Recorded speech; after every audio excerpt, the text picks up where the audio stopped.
मला अतिशय आनंद आहे.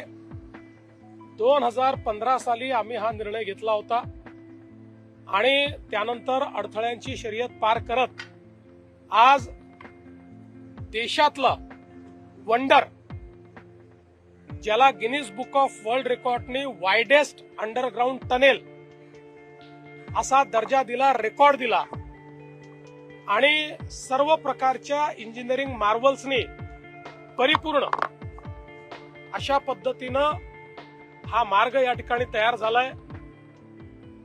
आणि आज त्याचं लोकार्पण झाल्यानंतर मुंबई पुणे रोडवरचं कंजेशन हे पूर्णपणे संपेल.